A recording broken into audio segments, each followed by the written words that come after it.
Yeah, can you tell us how the character Monica Reyes came to be? Did you know the character to be a regular um, character once you hit late season 8 and season 9? Were you aware of that, or did you think you were just going to be a guest star, or how did that come about? When I auditioned for the role, I was brought on as a series regular, a new series regular.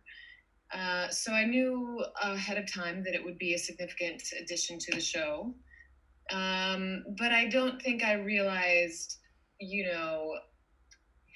just the depth and the breadth, the scope of the show itself. And I mean, I had heard of X-Files. I watched X-Files for sure over the years. But I wasn't really dialed into the fan base and the just the massive scope of what the X-Files universe was until I really got in there and was grateful to join in. We're grateful you joined as well. Yeah, definitely. Speaking of joining in, how did you feel to join such an established show with so many seasons and so many fans and so many storylines? Was that any different from what you're typically used to filming? Sure. It was very new for me, and I was intimidated a little bit, but at the same time was excited. And Robert Patrick was there, who I knew, and he kind of like just between Robert Patrick and Kim Manners and everyone, Jillian and David, everyone welcomed me kindly and warmly. Nice. What is one of your favorite behind the scene memories? I mean, anywhere from the early times to the newer episodes and newer seasons. It's such a hard question because over however many episodes I did, and I sometimes talk about this when I go to conventions with other actors like Mitch, and just how incredibly vast to try to remember everything that has that you've been a part of. But gosh, I have just a library, a card catalog of amazing memories, whether it's filming outside and seeing a spaceship, that the art department and production design had created, to the late night, sort of giggle fests that we would all get after being punchy, from working so long. It was just a really fun set. It was family, and I loved it. It was great. It was, there was a lot of work. It was really hard work. You worked hard. You worked long hours. There was a lot of memorization, but it was fun on top of that. He did the first 5 years of X-Files up here, and Michael Williamson, and he's on my show right now. So we've had some good trips down memory lane. Oh, that's cool. Have you worked with a lot of other X-Files folks working up in Vancouver, or is he the first one you've come across? Gosh, it usually comes up. Somebody, especially for us old folks who have been around, a lot of people, especially up here, have you'll see like an X-Files hat or something, or a coat on the crew. It's always nostalgic. Why do you think the show is so popular after 25 years? What is it that, people just keep coming? Well, I think it was actually ahead of its time in its sort of trying to debunk government theories, conspiracy theories, alternate, life spaces, and I think they were able to have this whole intellectual scientific approach to fantasy as well. And they really caught on to something. It's timeless. It's still, it could be even called predictive, Can you tell us a little bit about coming back for seasons 10 and 11? Yeah, there really isn't that much to tell. I didn't have extensive stuff to do except give the smoking man his cigarettes and get shot and warn Scully. Listen, I loved being a part of the show, and so I was super happy just to come on board, even though, I have said very openly that I wish that it had kind of gone another way for Reyes. You never know, though, right? Chris Carter just recently said she's not dead.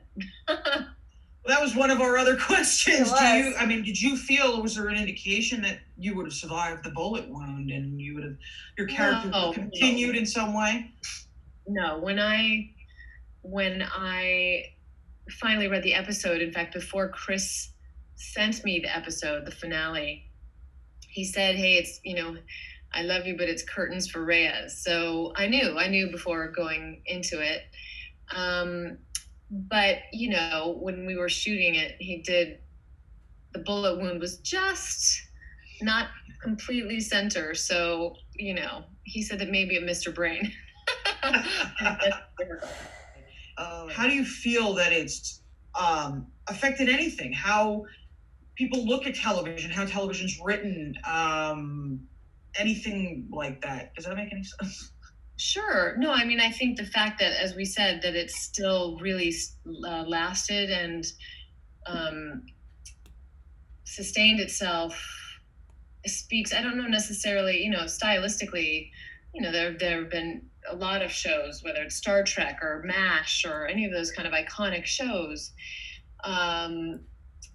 But I think, the duo that it was with the Skeptic and, between Scully and Doggett. And I know that Scully was kind of one of the first female scientists, the Scully effect. But I just think it was kind of one of the first shows to do really that anthology thing and build episodes that lasted and built upon each other and or standalones. It was really unique. This is one of our Twitter questions, I believe. So you have a whole subset of fans called the Gishies. Yeah. So what has that experience been like in recent years with the X-Files and your other work? The Gishies, the Gishers are near and dear to my heart. It's a group of, I think, predominantly, I know it's predominantly women, but not exclusive, not exclusionary. It's just a group of women who have gathered at a couple of conventions, and we've, myself included, contributed to this lovely conversation that's really positive and affirming and supportive, and it's just kind of built this nice little web of friendship that's genuine. Nice. Awesome to see. But like, you and Robert have such a huge fan base from the X-Files, which I think is so cool. Well, I don't know numerically how it is, but I know, I kind of think it's small but mighty, and really I'm proud of the fact that that the people who seem to come to my table, which is always such a humbling experience, it's amazing, are genuinely, authentically drawn there. So, whether it's that they loved sort of Reyes being kind of esoteric and mystical, I'm just really grateful for that and them.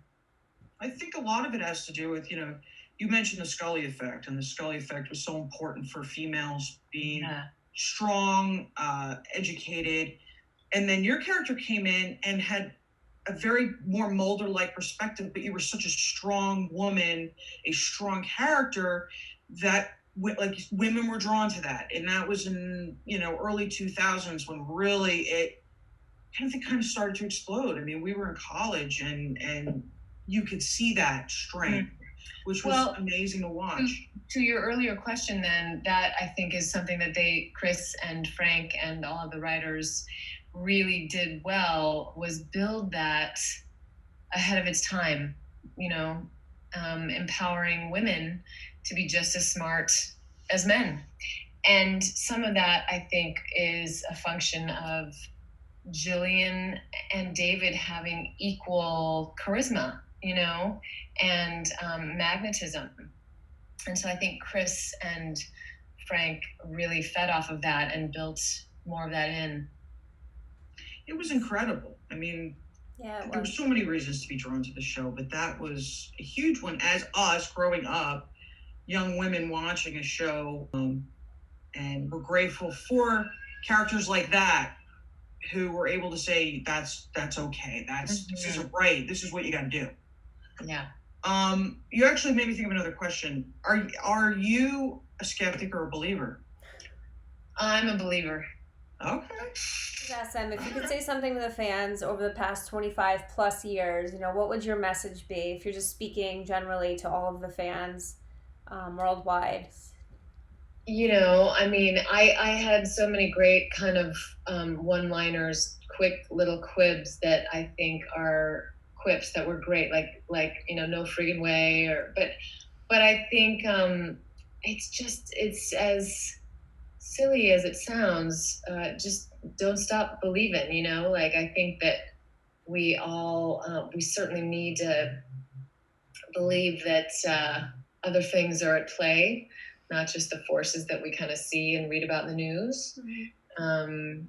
So maybe there is an alternative force that's for good.